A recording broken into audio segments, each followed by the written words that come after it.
Tower of God should be the #1 example why if you want to become a mangaka and actually have a story that you want to tell, you should go out and draw it anyway, even if your artwork is not the best. Like, I don't know if you guys have ever read the manhwa for Tower of God, but the artwork was hideous. Over the years, it has definitely gotten much better than what it used to be before. Like, you guys remember Bomb from the anime, the main character, right? This was Bomb in the early few chapters of Tower of God. Like, that is nowhere near what the anime came out to be. The author for Tower of God had a very hard time drawing hands at the beginning, and let me just tell you that the quality is not there if you think about regular manga that we normally read these days. And like I said, over the years, the manhwa artwork has gotten much better, but compared to what it used to be, this is nothing. And Tower of God actually gathered so much popularity that it became one of the biggest manhwa out there, even so far as getting an anime. So for all of those of you out there that want to become a mangaka or have a story to tell, go ahead and draw it. Doesn't matter if your artwork isn't the best yet.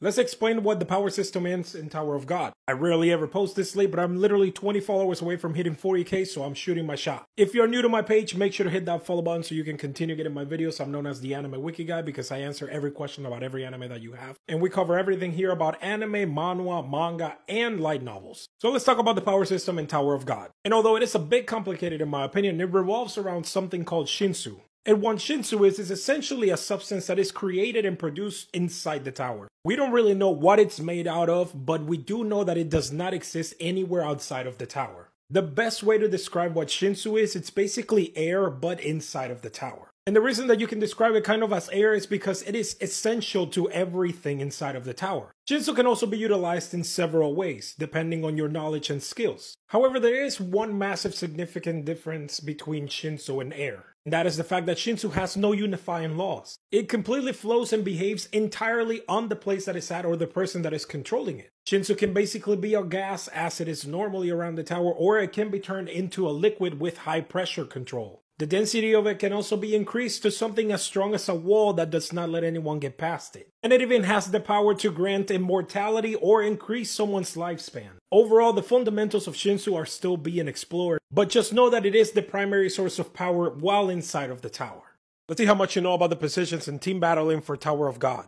Now, the positions in Tower of God are essentially roles that individuals get whenever they do a team battle. Even though there can be individual battles, for the most part, battles inside the tower happen in teams. Now, dividing into specific positions isn't required, but it makes battling way more efficient when people do follow this order. The names of each position derive from the original battles that the 10 great families were having with the sea monsters, or the Shinue. They also require a contract with an administrator or a guardian in order to be able to use Shinsu accordingly. Now, as you guys have seen behind me, there are 5 primary positions to team battling. First and foremost is the fisherman, which is the main line of offense. Usually someone that focuses on physical attacks and charges to the enemy head on. Then there's the spear bearer, which is essentially the long range attacker, kind of like a sniper for the team. There's also the scouts, which is self-explanatory. They focus on gathering intel and information. Then there's the light bearer, also called the lighthouse keeper, which is essentially the main support role. They read the battle as it's going and then they deliver intel to the team so that they can move accordingly. And last one is the wave controller, which are basically the ones that control or direct the battle. They heal their allies, finish off enemies. Basically, like the name suggests, they control the way that the battle goes. And most of this is primarily used through their way of controlling the Shinsu. Now, these are not the only positions that they can use in team battle. There's also special positions, but those are for another video. What are the 13 series weapons in Tower of God? These are a series of 12 sentient weapons and one that isn't a weapon, that were created by a craftsman called Ashul under the demand of King Jahad. They are said to be created by materials provided by King Jahad himself, as well as half of a key that is needed in order to unlock the door to be able to access floor 135th of the tower. Each one of the 12 weapons is named after a certain month in a respective color. For example, there's the Silver January, White February, the Black March we have already seen being the Needle, and we have also seen the Green April in the Season 1 of Tower of God. The only one in the series that isn't considered a weapon is the one called the Rainbow on December, which is primarily categorized just as an inventory. Now, these weapons are basically gifted to princesses once they become a ranker in the tower. They're also sentient because they have their own personality, so they can choose not to help any princess that is trying to ignite them. So at the end of the day, it is impossible to force one of the 13 series weapons to help its owner, or grant them any power at all. Now, there are some rules that the chosen princesses have to abide by. For example, giving the weapon to another person or lending it is actually an executable offense by King Jahad himself.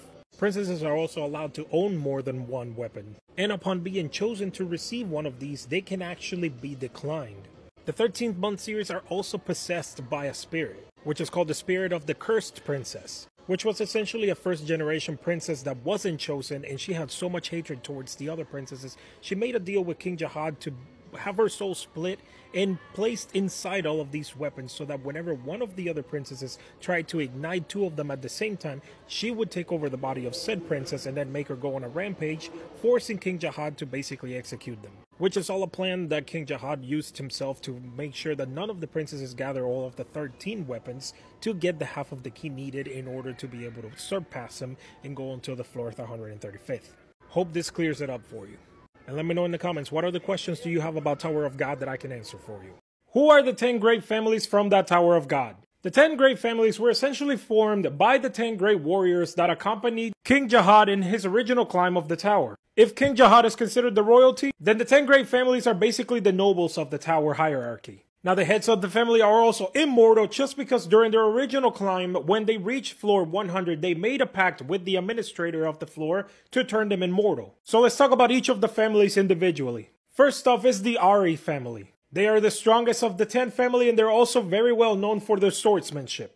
Then there's the Kun family, which is the largest one of the 10s. They're actually so large that they have official fights to decide which of the children are legitimate, with the losers of said official fights basically being abandoned. And the Kun family is also known for their lightning and ice users. Then there's the Ha family, which is known for their incredible strength. Then there's the Tuperi family, which is that family crest right there. Not much is known about them, just that some of them are light bearers. Then there's the Urasia family. They are very well known as strong manipulators of the Shinsu, and most of the family members like to sleep way too much. Followed by the Pobidao family. They are famous for being intellectuals like scholars and researchers. The Yeon family. Very famously known for producing flame users, and they are also the only family where the members are not blood related just because the head of the family is still a virgin, so nobody really is related to her. Followed by the Ari family, who are pacifists that don't like any war. As opposed to the previously mentioned Ari, the other ones are Arie, these guys are just Ari. Then there's the Lopobia family, which are basically the most loyal to King Jahad. And the last one is the Hendo Lok family, and they are special for very specific reasons. As I previously mentioned, when King Jahad reached floor 100 and basically himself and all of the other 10 great warriors made a deal with the administrators to become immortal, one of the 10 great warriors was excluded, and that was the head of the family from the Hendo Lok. In order to receive immortality, he would have to sacrifice the lifespan of all of his children and the children of his children. So the head of the Hendo Lok family decided to agree to the deal. So while he is immortal, everyone else related to him has been cursed with a short lifespan. Because of that, he actually ended up having so many children, he ranks at the top of the most children from the 10 great families. Why is Wagnan to be believed the worst mistake of the 10 great families? And for those of you that are anime only, Wagnan is going to be one of the main protagonists of Season 2 of Tower of God, so if you don't want to be spoiled, stop watching this video. Now Wagnan is someone else that aspires to be the king of the tower. But in contrary to what King Jahad did that stopped at floor 135th, Wagnan actually wants to climb all the way to the actual top of the tower. Now I have not caught up all the way to the latest chapter of Tower of God, so if this has been addressed already, make sure to correct me in the comments. But if I remember correctly, it was stated that those possessing the ring with Jahad's family crest have the blood of King Jahad flowing in their veins, which in turn should mean that Wagnan is related to King Jahad. However, officially, King Jahad has no son, so in my opinion, Wagnan is actually Jahad's unofficial son, or illegitimate son, since he does look very similar to King Jahad. So my theory is that Wagnan is an illegitimate child of King Jahad. That could potentially mean the demise of the Jahad reign, since the pact that he made with the administrators made King Jahad immortal in the first 134 floors of the tower, meaning that he is vulnerable in the 135th. And the only way to reach that floor is by gathering all of the 13-month series, which is half of the key that opens the door, as well as the rings, which is the other half of the key. Since Wagnan contains one of the rings, it is possible that they believe that Wagnan is just too weak to contain part of the half of the key to be able to unlock the door, and that it will be easily taken from him. So that's why it's a mistake, because he is an illegitimate child that contains such an important piece. Also why he's known as the Prince of the Red Light District, because Jahad didn't have it with an official wife, it was more like a, you know.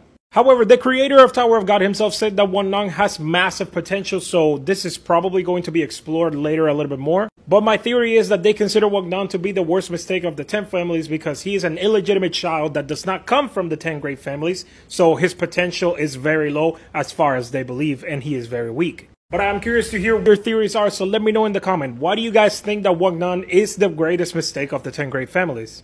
I think it's just about time that somebody defended Rachel because she did nothing wrong. Everyone is always hating on Rachel from Tower of God. Tell me I'm wrong. Literally everyone that has watched Tower of God or read it has Rachel as the #1 most hated character in all of anime, manga, manhwa, anything. When in reality, nothing that ever happened was her fault. Everyone started hating on Rachel when she didn't take Bomb to the tower with her. And in my opinion, that was her just being selfless. She was genuinely worried about Bomb's safety. There was no reason to put him through something as dangerous as the tower. Then when she pushed him off the bubble. And if you ask me, she was actually helping Bomb at this moment by putting him in the care of the revolutionary organization that was Foog. So technically speaking, she was only looking after Bomb's safety. Lying about being crippled? Honestly, she had gone through a lot emotionally. Give her a little bit of room. She really needed a break, okay? Then basically disposing of the entire team of Kun. I don't know about y'all, but if you ask me, that wasn't self-defense. The tower is a very hard, dark, and emotional place, you know? There's a lot of people trying to end her life, so she was just fighting back. That was self-defense.